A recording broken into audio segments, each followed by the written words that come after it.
Well, listen, we have a number of things to discuss here. Some of the stuff President Trump has been saying, Vice President Vance, and some of the comments from a number of Iranian officials here to kind of get an understanding of what the snapshot is of the current negotiating period. But you have published a piece on Substack here called the Judgment Day, in which, let's see, this is right here, I believe it is, in which you say the MOU is encouraging, but does President Trump fully grasp that the United States has lost its war to subjugate Iran with air and naval power? Does the president realize the U.S. Navy's failure to wrest control of the Strait of Hormuz back from Tehran exposes the limits of U.S. military power concealed from the public view? Well, that is concealed from the public view because there's nobody even recognizing there's limits to our power. What do you mean by that? You know, when you decide to use military power, there's always a chance that your use of it may not work. And that's why you have to very carefully consider the utility of using it. You know, this is what Marshal Garkov tried to tell the Politburo before Brezhnev and Chernyenko and their friends made the decision to intervene in Afghanistan. He simply said, I don't think it'll work. And it doesn't matter how many troops we deploy. It's the wrong instrument, and the Afghans will resist. And we won't gain anything from it strategically. Well, he was right. And you had a similar problem from the very beginning with the whole Iran war. And, you know, I don't think President Trump ever really wanted to go to war with Iran. I've said that before, and that's because when I spoke to him privately, this is back in 2020, and I said, sir, I think this is April of 2020. I said, sir, I think the Iranians are really quite receptive to the idea of coming to some sort of arrangement, some deal with you. And he said, I agree with you. He said, I don't see any need for a war. He said, absolutely not. I don't agree. I agree with you completely. I think that can be done. And I never saw any interest on his part in a war. I think that when he finally engaged the Iranians, he did so because Netanyahu began the war, and he had tremendous pressure on him inside the United States from Israel's agents, you know, the billionaires that we refer to all the time, to do it, and he did. And of course, I think he was comforted by the false promise that this would be easy, this would not be challenging, that things would fall apart quickly. And, you know, it was not entirely unreasonable to believe that if you're hearing that from the Israelis, because your assumption is they know their way around in that part of the world. Who knows better than they? But at the same time, he didn't receive any solid and confident advice from the people inside his inner circle, because someone should have stood up immediately, preferably the chairman of the Joint Chiefs, and said, sir, do not do this. This is catastrophic, and explain the difference between a continental power and a maritime power. And emphasize that we were very limited in what we could do because we couldn't commit any ground forces, and whatever ground forces we committed would be a gesture. There was nothing we could seize that would make any difference to the ultimate outcome. And ultimately, if you're going to ask us to seize the Persian Gulf, control of it, that's not going to happen. They've mastered capabilities that make that an impossibility, but nobody stood up and said it. So I think what we have to understand now is that, well, they made a decision to go ahead and use the military power. It has not worked. We have lost the conflict against Iran. End of discussion, period. That's the truth. Now, normally under those circumstances, a bright person, a smart person, who's embarrassed by the whole thing, as I'm sure we are, would say, let's get out of here. Let's move on, go somewhere else, do something else, but let's not reinforce failure. That's the problem right now. I don't think the president is in a position where he can easily disengage, and we can talk about that. But the bottom line is that the chink in American armor has been identified. Everyone all over the world that previously regarded us as essentially unassailable has now figured out something they should have known, which is we're limited because we are an air and naval power. We're not really a major land power. And the last time we committed major land forces was, you remember, 1990 and 91. At that point, we were already dismantling the Army. We were lucky we still had an army. There were 780,000 of us. And out of that, you put 300,000 on the ground in the Middle East. Well, that kind of capability no longer exists. It's gone. And at the same time, we were up against a new set of capabilities that didn't exist when we were there. If we had been as under threat at say, Al-Jabail, where we landed and offloaded, thousands of tanks, guns, and everything else, by precision-guided theater ballistic missiles or unmanned systems, we've never gotten off the ground. So everything has changed since 1990 and 91. And now he knows what we can't do. That's something you don't really want to reveal unless you absolutely positively have to. And that's something that I think the chairman of the Joint Chiefs collectively, along with the National Security Advisor and the Vice President, should have all made clear to President Trump. But they didn't. And so now we're in a lot of trouble, I think, as a great power. No great power wants to be revealed as weak. And then you have the bad habit of, after you're being revealed as weak, you say, we're going to go out to we're still the baddest. And then you get into things that you'd rather not. That's what happened to the British. The British were embarrassed during the Boer War. They had to bring in 250,000 troops to suppress 40,000 Boers. And then ultimately they go into World War I. Huge catastrophe that was the beginning of the end for British national power. So we're on the wrong road right now. The question is, can we get off? And that means we got to get out. And you speak of the things that have changed. You talked about, obviously we're talking about drones and missile primarily that weren't the case in 1991 when you and I rolled into Kuwait, et cetera. But there's some information out new, and I wonder how this fits into your concerns there. This has been reported by CNN just today, actually, that there is the downed U.S. pilot reported seeing Iranian drones swarm in jellyfish formation. And according to what the article here, the special forces being shot down over Iran in April, described a shocking sight before ejecting from his aircraft. Multiple Iranian drones hovering in the air, moving as one in a formation that resembled a jellyfish, according to 4 sources familiar with the situation here. Now, there have been some reports that those were provided to Iran by China. And Gary, if you can roll that B-roll there, China is been publishing here of late openly a lot of their what their drones are designed to do and what they're having these drone swarms, both in air defense and massive attacks on the ground. That would seem to significantly change. If this is not just like a movie that might be playing here, but something that they're actually going to do. This has been very concerning. And I just had, literally just as we came on the air here, Larry Johnson, our mutual friend here, said that he had pinged some of his sources downrange who have knowledge about that shoot down and said, yes, that actually scared the heck out of everybody. Has that changed even from the time of the start of this war, what we thought was the way things worked before? Of course. There's no question about that.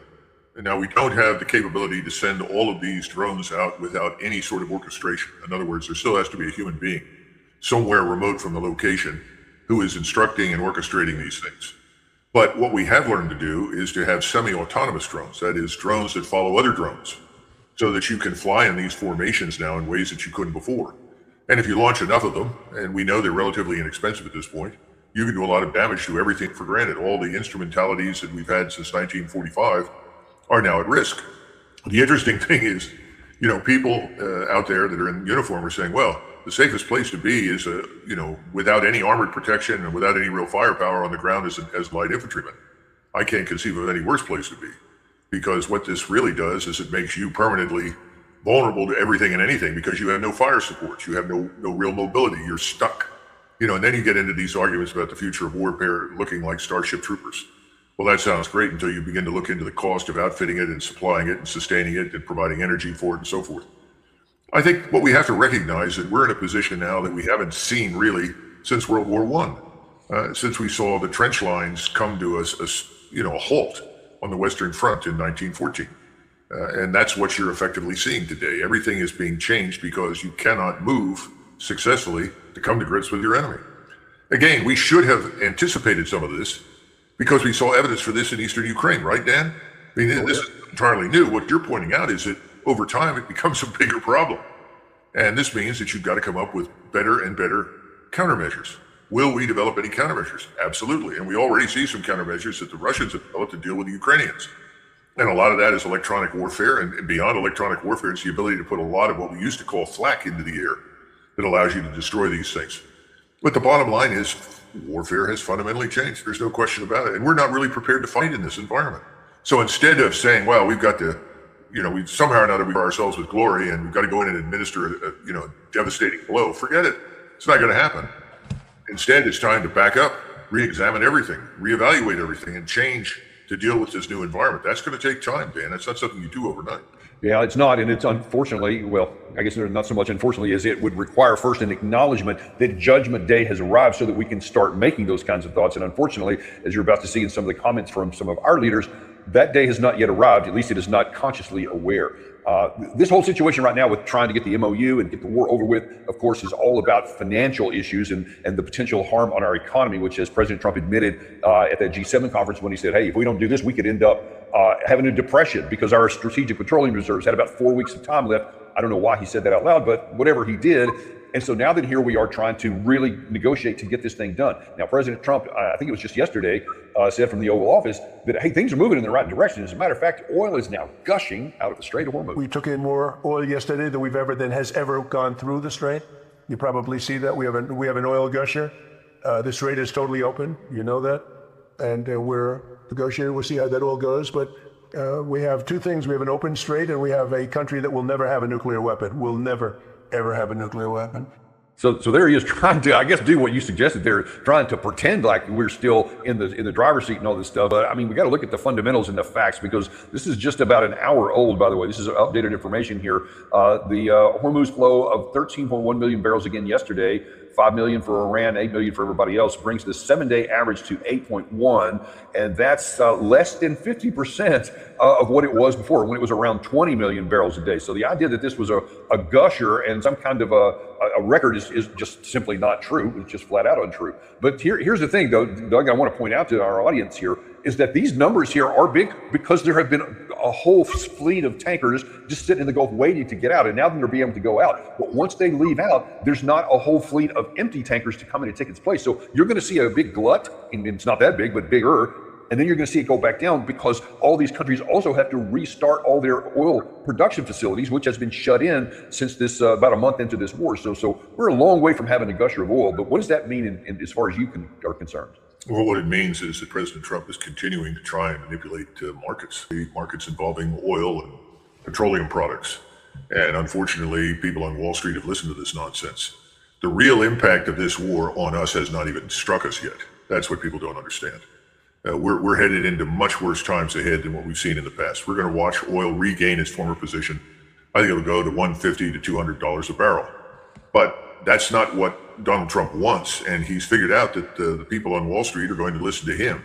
At some point, physical reality will catch up, and physical reality says exactly what you've outlined. What are the real outcomes of the war, Dan? Deglobalization is number one. In other words, the whole global scheme for the economy has been disrupted and, frankly, dismantled. Supply chain redundancy from just in time to just in case. People are going to start stockpiling everything.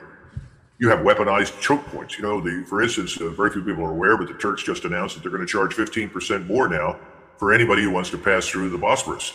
Higher food and fuel inflation, slower growth. Recession is now becoming depression, and we're looking at unavoidable famines. No one brings up in the context of the United States fertilizer. But the fertilizer that we don't have now and haven't had for months fails to cultivate crops that won't grow. When those crops don't grow, what does that mean 6 months from now? That means hunger. It means serious problems globally. I personally am delighted with the fact that President Trump has finally said publicly what I and you and I think Larry and many others have said. And that is that we're looking at a depression in most of the world. And instead of just a very serious recession here, could easily become a depression. We haven't even talked about all the problems with bond markets and the shell games that Bessent and others have been playing to keep us afloat. That's all going to fall apart. It's a matter of time until our currency is completely debased and destroyed. All of these things are underway. He's trying to present a happy face, or as I like to say, what I used to say in the military, which is we're putting a happy face on a dead rat. And there's no easy political solution for this. That's the second part of this, which I hope we'll talk about. We will definitely talk about that as well. One other thing I want to talk about that was as a reference of what Vice President Vance said yesterday, again, trying to paint this picture that we're in control of everything, is the issue of frozen funds. Now, there was this first of all, President Trump himself boxed himself into a corner by just relentlessly demonizing President Obama for, quote, giving away plane loads of cash to Obama, et cetera, which was unfrozen assets from the Iranians at that time, back in 2015. Well, that's the same category that the Iranian side said had to be released up front. Well, they tried to put a good face on that yesterday by the vice president saying, well, hey, don't worry about that, because that's all going to be stuff that we get to dictate to them how they're going to use it, and they're going to buy it from American farmers only for use, et cetera, on the place. However, Foreign Ministry spokesman Bagay says, yeah, about that. He said, we find it interesting that the goal of the war, which was announced as the destruction of Iranian civilization, has been reduced to enriching American farmers. And then he said, Iran's frozen funds are accessible so that we can freely use them as needed. Nobody's going to tell them how to use it. What do you make of this disparity, and who's going to be proven right? Dan, here's a tip. Any experienced diplomat will tell you this. When you are engaged in serious negotiations, you say nothing. If Vance is really the lead diplomat in this particular setting, shut up, go back behind closed doors and negotiate. If you have to come out and make a statement, come out and say, we're making progress and we're optimistic. Thank you very much. And he walks off the stage. It's not necessary for him to cover for the president's imprudent remarks. That's not his job. It's not a problem for him. His job is to deliver a negotiated settlement. So stop talking. All you do when you go public and make the series of statements that he did is exactly what you just reported. You're negotiating publicly. And so your opponent says, fine, screw you. We're not going to go along with X, Y, and Z. We have completely lost the plot on diplomacy. All good agreements, long-term, with any kind of efficacy, are reached in private, in silence, behind closed doors, not in the public forum. Man, if only Vice President Vance had gotten that advice yesterday, because there was one other really painful thing that he said, which has also been repudiated, and that is in the issue of the nuclear issue, and especially of inspectors on the ground. Here's what Vice President had to say. The Iranians have agreed to invite IAEA inspectors back into their country. That is a major milestone for the American people and the first step in permanently ending a nuclear weapons program in Iran. And that's exactly what we wanted to do. That's exactly what we asked to happen. We made a lot of great progress on other nuclear talks.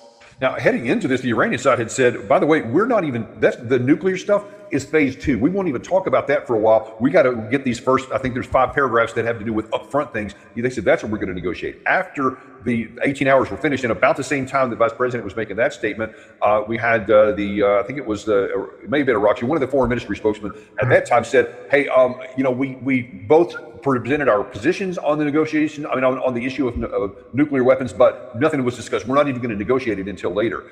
And then after Vice President Vance said that, then Foreign Ministry spokesman Bagai said this. We neither had a meeting with the Director General of the International Atomic Energy Agency, nor do we have any plan for the agency to inspect Iran's nuclear facilities damaged as a result of the US military aggression and the Zionist regime. Fundamentally, there is no procedure in this regard. So it's just unclear to me, Doug, what is the hope? Because you can't make those statements and not know that the Iranian side is going to come out and repudiate them. If that doesn't manifest, then it makes us look even more weak. If we don't get the inspectors, like he said there, and if they don't spend the cash the way we claim, then we come out looking even worse. Are you suggesting that we're watching a clown show? Because I think that's what we're seeing. This is amateur hour in the worst sense of the word. No one in their right mind, once again, who is interested in any sort of successful negotiation on any of these issues, will discuss them publicly until the issues have been resolved. And if I were an Iranian, I would have done exactly what that spokesman did and say, look, we have not agreed to anything. What are you talking about? If this keeps up, and I suspect it will, because I see no evidence that we learn anything from the past, and I see no evidence that we respect experience and understanding, intelligence, let alone our opponents, I don't see anything good happening. I see nothing emerging from these talks whatsoever. No political solution. And every time Vance opens his mouth, the president opens his mouth, they make it less likely that you'll see anything of value emerge. And then where should we go in here? Because there's still some other, there's a lot of issues on the table that have to be resolved one way or the other, because we've started this process. So what can we do? Well, this is the issue that I wanted to address in my Substack article and Judgment Day for Trump's war. There is no political solution to extricate us from this quagmire, but there is a military solution, only one, and that is we withdraw. Now, why would we do this? The longer this peace process drags on, the harder and more complex it becomes. Trust has collapsed between both Iran and the United States, something that will take years and possibly decades to repair. And remember, Israel remains absolutely, totally, and completely disinterested in any sort of an arrangement. So this is something the president cannot overcome. I think the president is under duress. For what specifically, I can't explain it, but it's very obvious that he is under duress. And the Jewish lobby, or the Israel, whatever you want to call it collectively, its agents in the United States have got something on him. They're holding him to it, and they're telling him that, he'd better continue the war. So I think what you witness with Trump from time to time are these outbursts of anger and frustration that have less to do with the Iranians and more to do with the fact that he's trying to reassure the people that put him into the White House, the people that spend hundreds of millions of dollars to get him there to begin with. But at the same time, he's still trying to come out with something that he can call a success. I don't think that's going to happen. So I think what we really need to do to convince the Iranians that we're serious is to withdraw. We've got to dismantle our position in the region. We can tell the Iranians anything we want, but unless they see us leave, and a withdrawal that is capable of diffusing the inevitable Israeli bomb that's waiting to go off, the president's got to do some things. First of all, he's got to declare we're going to withdraw, reject the over-reliance on air and naval power and air power for the future, disengage U.S. forces accordingly. We got to cancel defense contracts to rebuild bases in the region. We're not doing that right now. We've got a lot of people lined up who think they're going to make big bucks from rebuilding these things. We've got to remove the chairman of the Joint Chiefs. We've got to remove the Secretary of War. We've got to remove the director of the CIA. If you don't do this, the assumption is, well, nothing's going to change, because these are the people that are driving and shaping policy. These are the people that dragged President Trump into war. These are the people who want to keep him fighting. And you have to broker an agreement between the Gulf states and Iran conditioned on their withdrawal. Now, this is something that he doesn't need to necessarily come out and admit right up front. I'm going to remove all these people immediately, although that should happen soon. But he really does need to disengage, get them out, and just tell the Iranians, we're leaving, we're out. Because there's one thing he cannot do, Dan. He cannot deliver Israeli compliance with anything that Iran wants. Yeah, and we're going to get to that in just a second, because that's a much bigger issue than some may realize, like much bigger. But man, let me tell you, the biggest headwind to what you just described there is President Trump himself. This is what he posted on Truth Social here just hours ago. And he goes into this whole thing, and despite protestations and false statements to the contrary, coupled with a drumbeat of fake news, Iran has, to try to make the U.S. victory as small and insignificant as possible, Iran has fully and completely agreed to the highest levels of nuclear inspection into the future, infinity, he writes here, which is exactly what you suggested, that he's concerned about looking like he's won. So he just continues to say these things that are true. And then he goes down even further. He said, I have agreed to allow the blockade of Strait of Hormuz to open, and no need to have a further blockade. However, all ships remaining in place, should it be necessary to reinstate the blockade, I will. And then he gets into the issue of the money and the sanctions that the U.S. Treasury is going to put into escrow, controlled by the USA. And then this whole, it'll be used only exclusively for including corn and wheat and soybeans from our great American farmers. But Doug, there's no way that that's going to be true. And at some point when that doesn't happen, despite what even the Iranians said here, if they never agreed to it, that's obviously going to be not true. Meanwhile, directly connected with that, here is Ghalibaf yesterday, who went to Oman, that they're working on the arrangements for the control of the Strait of Hormuz after this 60-day period is over. Remember, President Trump, Truth Socialed out that there will be no fees charged for 60 days, and there will be no fees charged after 60 days. And the Iranian side has said, we will charge them on the day 61, and they're making progress right now, and that is authorized in the memorandum President Trump signed. Man, with those headwinds, I don't know how anything is going to work out right here. Well, President Trump has something that all of his opponents don't, and that is the American people in overwhelming numbers are utterly opposed to the war. And the numbers of people opposed to the war have risen to the point that we have not seen since Vietnam. In fact, this war now has even less support than the war in Vietnam did at its end. Now stop and consider that. So what is holding back the president? You know, Abraham Lincoln said something that people didn't understand until he put it into action during the Civil War. He said, with public sentiment, everything's possible. Without public sentiment, nothing is possible. Well, right now, all of the people, whether it's Lindsey Graham or Tom Cotton or Chuck Schumer or whoever else on the Hill is, you know, picking up their checks from AIPAC and saying, go do this, bomb them into the Stone Age. They have no support from the American people. President Trump, if he stands up and says, that's it, we're out, I'm leaving, he has support. The American people will support that. That's what the American people want. So I fail to see what President Trump's problem is. And as we discussed at the beginning, the longer he stays, the greater the likelihood that something else will happen, that we could be dragged back into this losing proposition by the Israelis, and we end up losing more and looking even more feckless and incapable.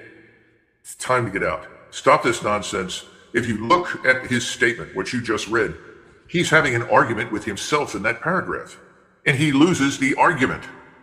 He says, no, I'm not going to pull any ships out until I get this and this, but I feel it's now, we have to act, the world needs this, blah, blah. Come on, President Trump, make up your mind. What in the hell are you doing? And he's struggling very clearly, unambiguously. And he doesn't need to struggle. He just needs to look at the polling data, needs to understand what the American people want, and they want out. So get out. The rest of the world wants this to end because their lives, in many cases, in many places, depend upon it. The longer he waits, the worse the depression that now seems almost inevitable is going to be. And unfortunately, the boys on Wall Street are out of touch with reality, but they'll get an education in a few weeks, especially when it becomes clear that the Strategic Petroleum Reserve is about exhausted. And that's going to be true in most all the countries that we're talking about, with the exception of a very small number. Yeah, because one of the President Trump, I don't know if he's unaware of this or if he's just blocking his eyes and saying, no, I don't see anything. I don't know. But the issue with the Strategic Petroleum Reserve was genuine and legitimate. But his comment here that the oil is gushing out, I don't know that he's unaware that that's just because of the ships that were sitting in there and they're now trying to leave, though not in as high number. But it's going to be a long time before that oil, if everything stays open. But we're still going to be using that strategic petroleum reserve. Ergo, we're going to get to that economic financial point you just described already, even if the thing stays open. But if we can't get an agreement and it goes back closed, and we're going to hit that Lebanon issue here in just a second, it's going to be a real problem. But it's interesting, and there's one other headwind that goes against this for President Trump doing exactly what you suggested, and that is from the inner circle of some of his war-loving friends, one of which is a former friend of yours and mine, former National Security Advisor H.R. McMaster. There will be no enduring peace with Iran. There will be no enduring peace in the region associated with these proxies, and there will be no safety for the Iranian people until there's a fundamental change in the nature of the Iranian government, such that it rejects kind of this revolutionary ideology, and what is associated with it is this sort of permanent hostility to the United States, Israel, and its Arab neighbors. This forward defense, they call it, is really a forward offense in which they want to keep the Arab world weak by keeping it perpetually enmeshed in conflict with these sectarian civil wars, and then extend hegemonic influence to the Mediterranean, surround Israel with a ring of fire, destroy Israel, and kill all the Jews. I mean, that's really what they want to do.